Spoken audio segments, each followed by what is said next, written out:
Good morning, my name is Santosh and welcome to another video. Today I'll be showing you how to take a photo and edit professionally. So let's get into it. Today I'll be using OnePlus 5 phone. The camera in this is actually pretty good. Like, you can use any phone you like, but make sure you keep a proper angle and you click the photo. So as you can see, you can go in different angle, you can go in wide angle like this, and you can click a wide photo. So make sure the background is clean and the light source for the object you're clicking is actually pretty good. So make sure this one is actually using flash, so you can see the difference. I'll show you later the difference. And this one is called as the portrait mode, like, which makes the background actually blur. So there you go, we have taken a photo. So let's go in different angle and see how it looks. So make sure you try it out in a different angles, like from bottom, top, side, and even close range. You can see I have taken like 2 shots or 3 shots.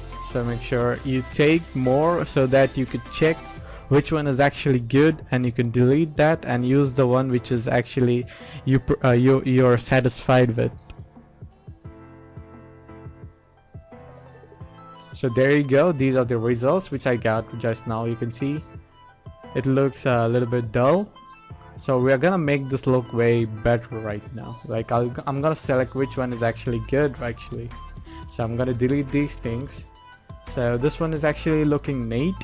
So you can see over here it's too bright, like it's shown that I've taken in dark. Like, this one is actually neat, but the background I prefer having blur because I just want to focus on the object. So I'll be going with this one. This one actually looks good, and it looks, even the background is actually quite good as well. I'll be using an app called as the Snapspeed, which is actually free on Google Play Store. You can actually download that and you can start right by clicking share, and you can use all these filters you like. Like, these are amazing filters. I'm not gonna use filters, I'm directly going to use these things. I'll go for the hues, and I'm gonna increase brightness a little bit and contrast a little bit, saturation as well for the color, ambition, so that it looks more clear. And let's highlight the background a little bit, and the shadow little bit. We'll decrease the shadow so that the few things are visible, and make sure the temperature is more, like you can adjust to warm to cold, like how you like. I prefer having the actual color of my room. You can see on the wall right now. So this is the actual color, which due to evening it was actually a little bit warmer.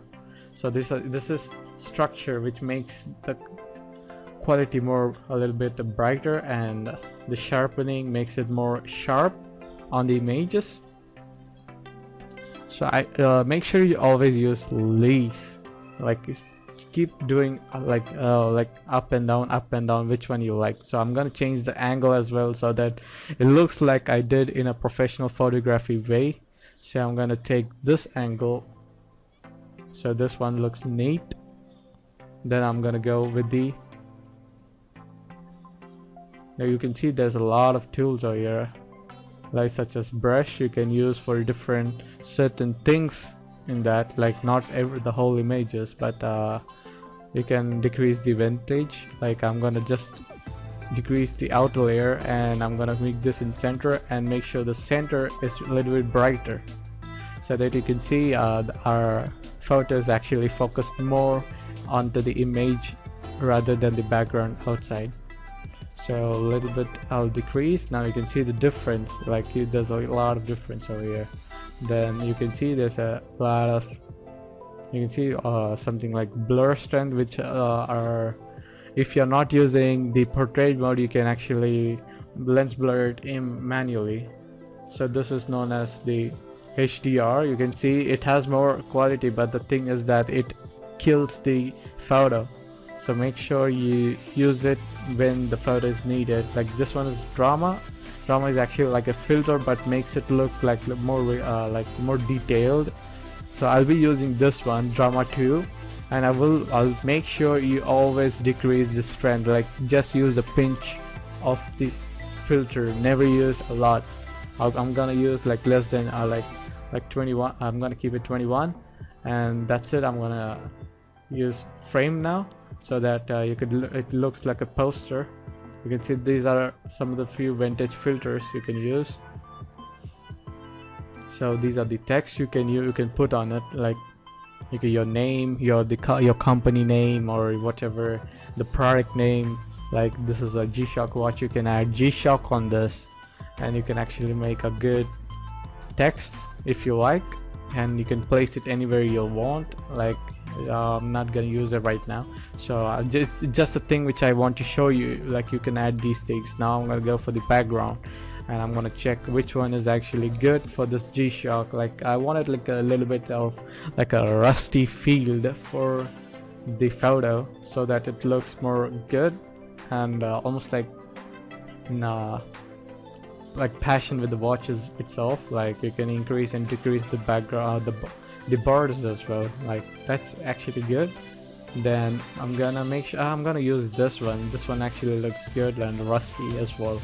It shows us the photo, so I'm gonna use this one. Actually looks very good. Like let's compare to the old one and the new one. You can see this one became 16 MB, like just by putting a lot of things in this. You can see the difference between the non-edited photo and the edited photo. Actually I will be showing you just in a second. You can see I'll just increase a little bit contrast so that the black should look like black on the watch. You can see the difference right now. You can see it's so much difference. This is the actual photo which is clicked, and this is the edited version of the photo. That's a lot of difference. So guys, I'm gonna save this, click done, and that's it. It'll be on your gallery. So guys, thanks for watching, and see you in the next video. Goodbye.